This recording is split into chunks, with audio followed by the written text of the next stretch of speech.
Good afternoon guys, welcome back. तो past में guys मैंने एक वीडियो बनाई थी कि अगर आप लोग कनाडा में लैंड होते हो, आप किसी को जानते नहीं हो, कोई रिलेटिव नहीं है आपका, कोई फ्रेंड नहीं है यहाँ पे आपका, तो आपको किस तरीके से यहाँ पे आना है, अकोमोडेशन कैसे देखना है, फिर एयरपोर्ट से घर कैसे जाना है, ये सारी चीज़ों के बारे में मैंने वो वाली वीडियो के अंदर बात करी थी। ठीक है, सो उसके बारे में अब ये वीडियो में बात नहीं करूँगा, वो देख लेना अगर आप लोगों ने वाली वीडियो नहीं देखी है तो। बट एक बार आप लोग यहाँ पे घर पे पहुँच जाते हो, ठीक है, आपने सो लिया, आपने खाना वाना खा लिया, फिर आप लोगों ने थोड़ी कनाडा की फील भी ले ली, ये सारी चीज़ें हो गई। उसके बाद आप लोग को स्टेप बाय स्टेप क्या क्या सारी चीज़ें करनी है उसके बारे में मैं आप लोग को बताता हूँ। ठीक है, तो सबसे पहले गाइज आप लोग को आपका हेल्थ इंश्योरेंस एक्टिवेट कराना है। ठीक है, अब मेरी जो यूनिवर्सिटी है उसमें हेल्थ इंश्योरेंस इंक्लूडेड था, तो जो फ़ी मैंने पे करी थी वो फ़ी के अंदर हेल्थ इंश्योरेंस और ये सारी चीज़ें इंक्लूडेड थी।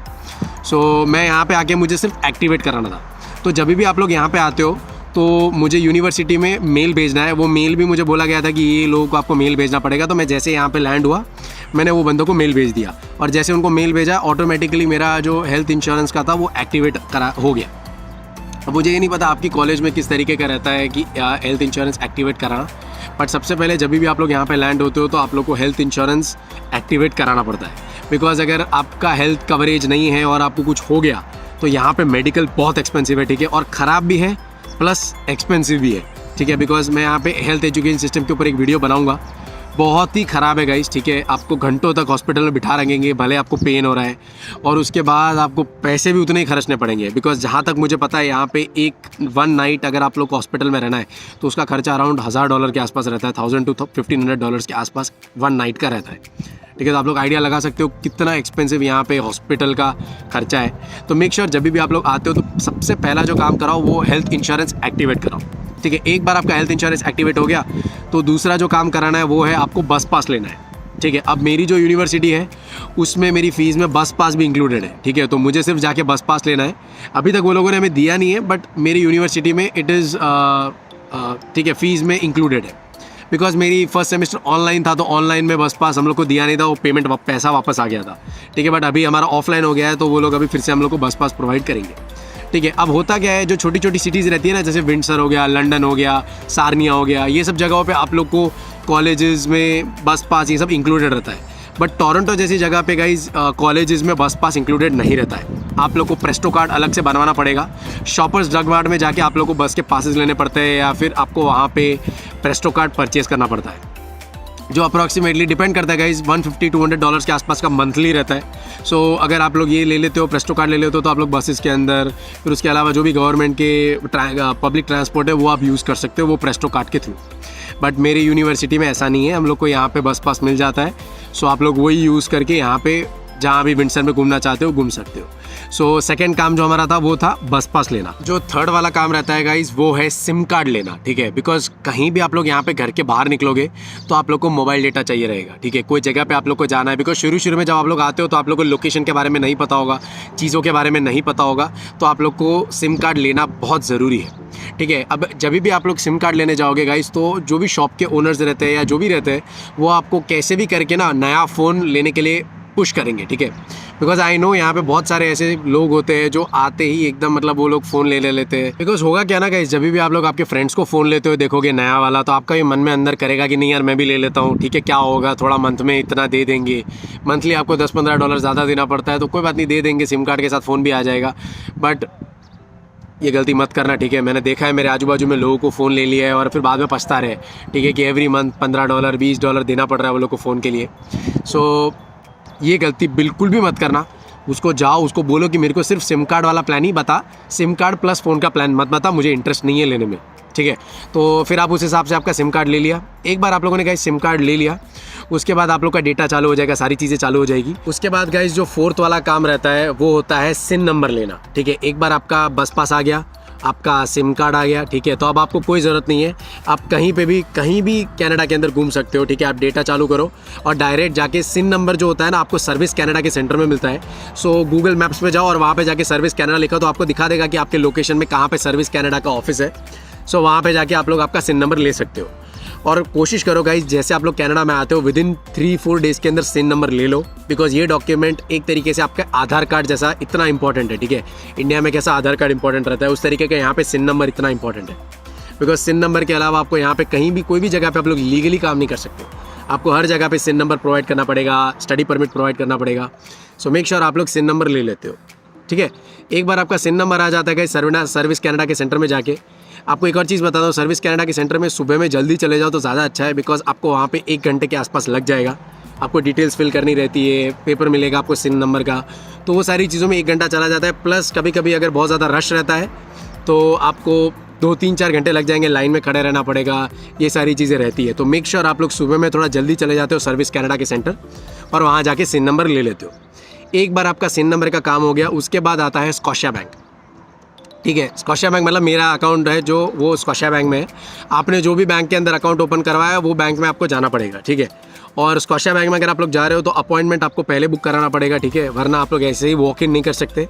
Walk in facility Scotia bank में अवेलेबल नहीं है, तो आपको पहले अपॉइंटमेंट बुक करानी पड़ेगी, उसके बाद आपको जाना है, ठीक है। तो दूसरे बैंक में अगर आप लोग का अकाउंट है तो आप लोग उसमें भी अपॉइंटमेंट बुक करा के उस तरीके से जा सकते हो, ठीक है। बिकॉज यहाँ पे मोस्टली हर एक बैंक में अपॉइंटमेंट आप लोग को पहले बुक करानी पड़ती है, उसके बाद आप लोग वहाँ पे जा सकते हो। वॉक इन सिस्टम यहाँ पे अलाउड नहीं है। तो एक बार आप बैंक में चले गए, आपका GIC ओपन हो गया, इंडिया से जो भी पैसा आप लोगों ने यहाँ पे सेंड किया था वो सारा आप लोग एक्सेस कर सकते हो। उसके अलावा आप लोग को $2000 मिलेंगे, ठीक है। जैसे आप लोग बैंक में अकाउंट ओपन कराते हो आपको वही टाइम पे $2000 मिलते हैं, और फिर एवरी मंथ आपको GIC का पर्टिकुलर अमाउंट आता रहेगा। सो ये सारी चीज़ें आप लोग करा लो। जैसे आप शुरू में आते हो, ये 4-5 काम जो मैंने आप लोग को बताए ये बहुत ज़्यादा ज़रूरी है कराने शुरू में, ठीक है। अगर आप थोड़ा भी डिले करोगे तो बाद में क्या होगा ना, एकदम रश हो जाएगा और फिर प्रॉब्लम्स होते चले जाएंगे। सो मेक श्योर ये सारी चीज़ें आप लोग पहले करवा लेते हो जैसे यहाँ पे लैंड होते हो। 1 वीक के अंदर ये सारी चीज़ें करा लो। सो गाइस वीडियो बनाते जो पीछे जो बोट जा रही है ना भाई, इसकी लेंथ देखो आप, ये लेंथ देखो खाली, ये पूरी जो लेंथ है गाइस वो बोट की लेंथ है, ठीक है। एंड बहुत बड़ा कार्गो बोट है, ठीक है।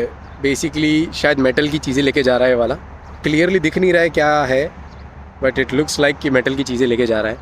और जो मेरे पीछे जो गाइस एम्बेसडर ब्रिज दिख रहा है ना, ये ब्रिज पे हमेशा ट्रैफिक रहता है, ठीक है। मैं आप लोगों को एक व्यू दिखाता हूँ, देखो यहाँ से, देखो यहाँ से आप लोगों को गाइस ट्रक दिखेंगे, देखो दिख रहे हैं, ये सारे ट्रक है। बेसिकली ये ब्रिज पे हमेशा ट्रैफिक रहता है, ठीक है।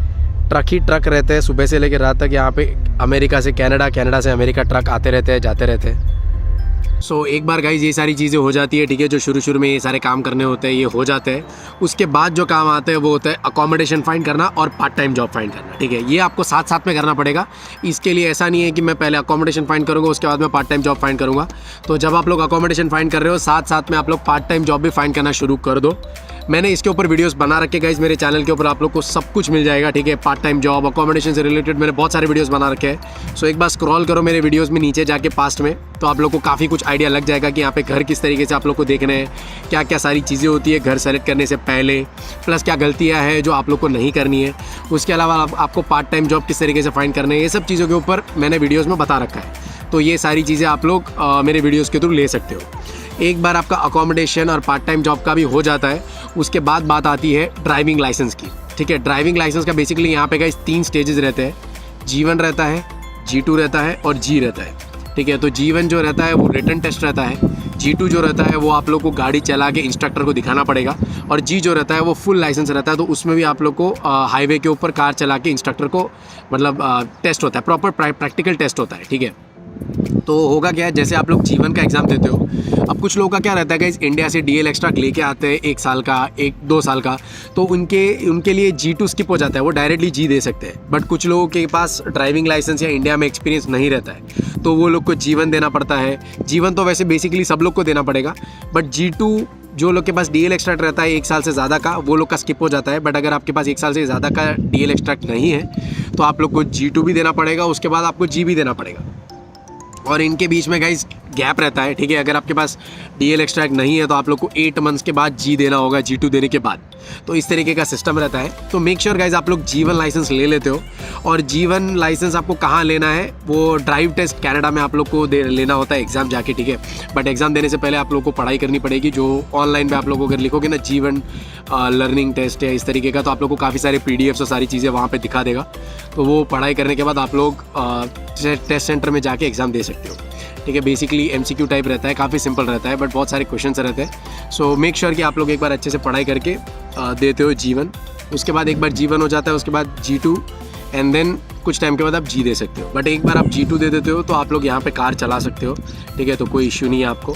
तो ये सारी चीज़ें रहती है गाइस जो शुरू में आप लोग को करनी होती है यहाँ पे आने के बाद। सो मेक श्योर मैंने जो सारी चीज़ें आप लोग को बताई, ये सारी चीज़ें आप लोग स्टेप बाय स्टेप करते हो, इसी ऑर्डर में करते हो।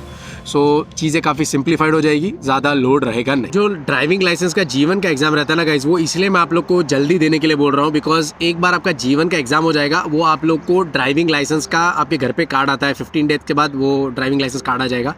तो वो बेसिकली आपका कैनेडियन आइडेंटिटी हो जाता है, ठीक है। आप कहीं पे भी जाओगे तो आपको पासपोर्ट दिखाने की फिर ज़रूरत नहीं है, आप लोग डायरेक्टली जीवन का जो लाइसेंस है वही आप दिखा के आपका आइडेंटिटी प्रूफ हो जाता है, ठीक है। तो ये इसलिए मैं आप लोग को बोल रहा हूँ कि जैसे आप लोग यहाँ पे आते हो जल्दी ये चीज़ करवा लो, ठीक है। विदिन 1 मंथ में मैंने जो भी सारी चीज़ें आप लोग को बताई, ये सारी चीज़ें आप लोग कंप्लीट कर दो तो एकदम सही रहेगा, ठीक है। कोई आपको आगे जाके फालतू के प्रॉब्लम नहीं आएंगे, बिकॉज मैं ऐसे बहुत लोगों को जानता हूँ जो 5-5, 6-6 महीने से आए और जीवन का अभी तक उनका कोई अता पता ही नहीं है, ठीक है। जितना आप डिले करोगे ना ये सब चीज़ों में, उतना आगे जाके आप लोग को प्रॉब्लम आता चला जाएगा, ठीक है। तो मेक श्योर आप लोग अभी ले लेते हो ड्राइविंग लाइसेंस, बिकॉज एंड में लेने जाओगे तो फिर G2 आपको 5-6 महीने बाद देना पड़ेगा, फिर G 8 महीने बाद देना पड़ेगा, तो ये फिर तो गाड़ी कब आएगी आपकी, ठीक है। तो ये इश्यूज़ हो सकते हैं आप लोग को। सो मेक श्योर जितना जल्दी हो जल्दी से जल्दी कर लो।